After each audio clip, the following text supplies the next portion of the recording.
So density of states, also called DOS. It's not the operating system, that's what it stands for. It confused me a little bit when I was going through the tutorial, and I realized that it's the density of state. So it's the number of energy levels within a specified interval. And I'm going to jump ahead 2 slides quick. I'll come back to that previous one. So this is sort of a tutorial, but you have all of your energy levels.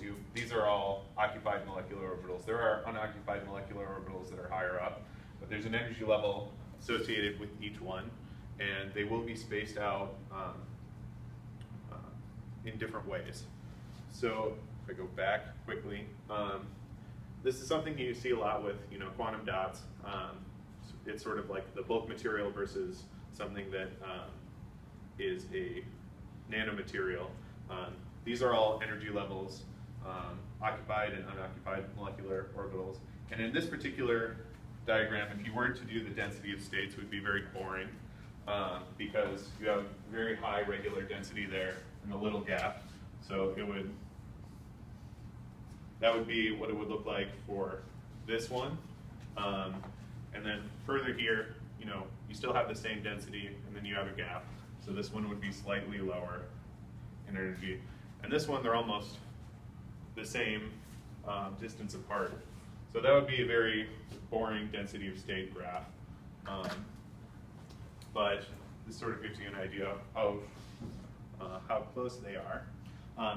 In terms of a tutorial, you'll need to set up a calculation in Gauss view. If you try to do a force field calculation, I don't think that you get any electronic states out of that.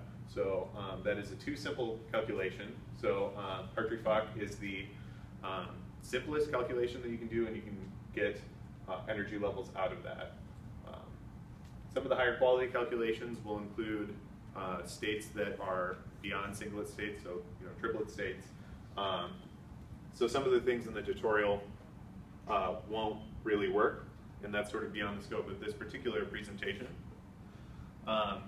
So more tutorial stuff. You can extract all of the singlet states within a log file using this command.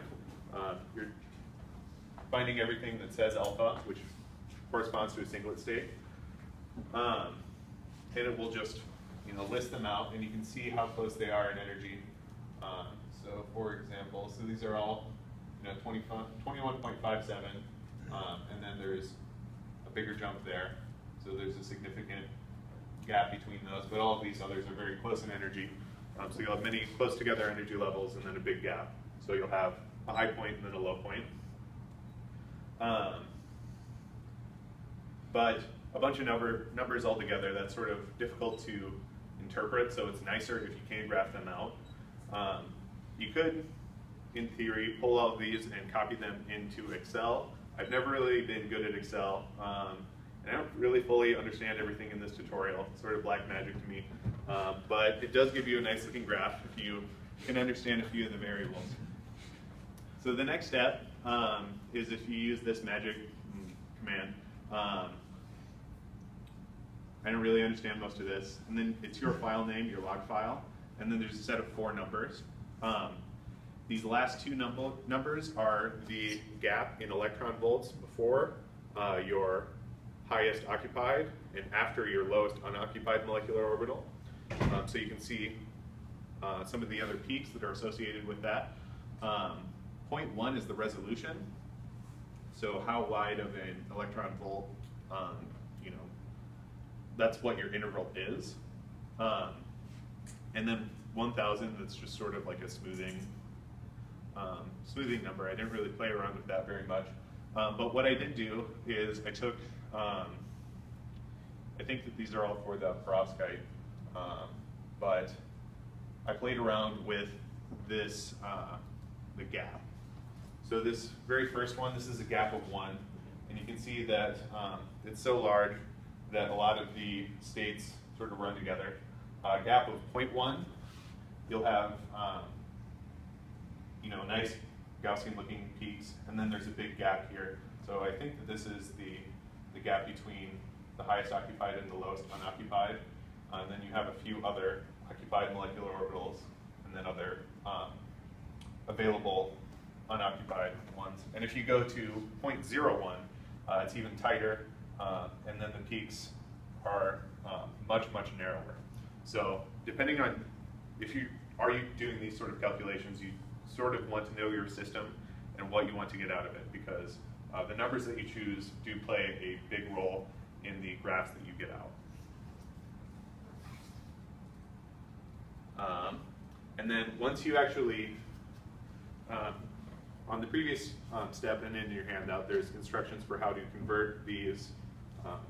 So sort of convert the log file into an image that looks like this, and then convert that into a PDF. In order to view the PDF, you'll need to transfer it to your terminal. And then once you open the PDF, if you actually want to copy that image and put it into a Word file or a PowerPoint file, you'll need to go under the tools and do the snapshot tool and just capture the thing. Because copying the image doesn't really work. So you just sort of need to grab what you want.